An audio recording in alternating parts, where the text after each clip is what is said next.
Good afternoon, Southwest Florida. I'm Bri Walling. This Naples Herald Lunch Break is sponsored by our friends at Bucillo Kia of Cape Coral.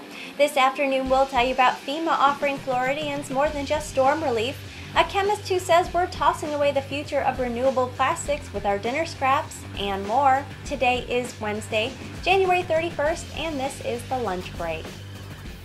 It's been 4 months since Hurricane Irma blew through Southwest Florida, leaving debris and repair bills in its wake. But it's also left behind some employment opportunities in the form of federal jobs.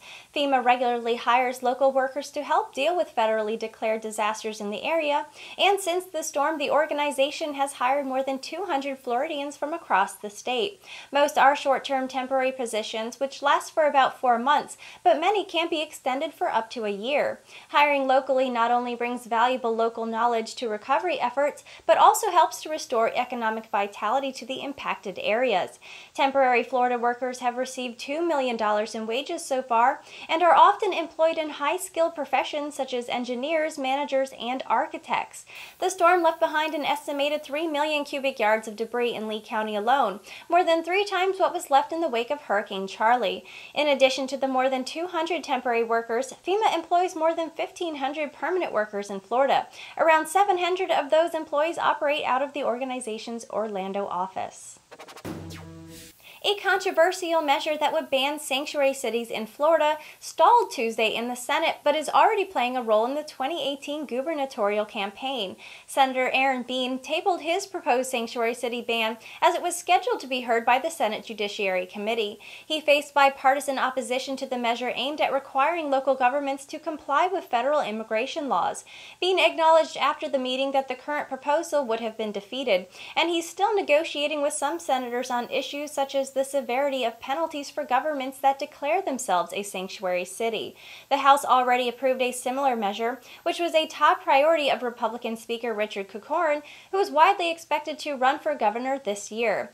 Corcoran on Monday released a campaign-style video that focuses on immigration enforcement. He said the ad from his political committee was intended to put pressure on the backers of sanctuary cities. But Democratic gubernatorial candidate and Tallahassee Mayor Andrew Gillum called the ad shameful and criticized Corcoran for the video, which asked the Department of Homeland Security to investigate him and St. Petersburg Mayor Rick Kreisman for sanctuary city policies in their cities. Florida's Senate is yet to take up the highly controversial issue, but with a heated gubernatorial race in the near future, immigration gives candidates a platform to make clear their stance on the issue.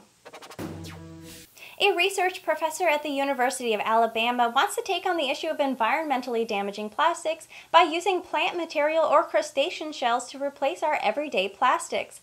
That man, Dr. Robin Rogers, believes that's where the future is headed. He spoke at FGCU on Friday to talk about sustainable solutions for plastics and what he calls green chemistry, and also discussed how drastically the field has changed over the last 50 years. While plastics can be recycled, the vast majority of them are not. A 2017 study published in Science Advances revealed that only 9% of plastics end up recycled. And though oil prices have been relatively low for the past few years, plastics still come from that non-renewable resource. Dr. Rogers talked about how there are 2 main sources for plastic alternatives that he's come across in his years of research. Both of them would have been relatively unattainable a few short decades ago without a couple of impressively small jumps in chemistry. The first alternative is cellulose, which is a fibrous material in trees, and the second is chitin, the shell material from crustaceans. Rogers says, in theory, last night's shrimp dinner could become tomorrow's plastic bottle. Read more about these sustainable advancements at naplesherald.com. And that was the lunch break for today. I'm Bri Walling. For your twice daily news fix, head over to the Naples Herald YouTube channel and subscribe. Leave us a comment to let us know your thoughts on the news or what you would like to hear about. The lunch break airs Monday through Friday at 12 p.m. right here at naplesherald.com. And don't forget to check out our morning report that also airs Monday through Friday at 9 a.m. Thank you for watching. We'll see you tomorrow.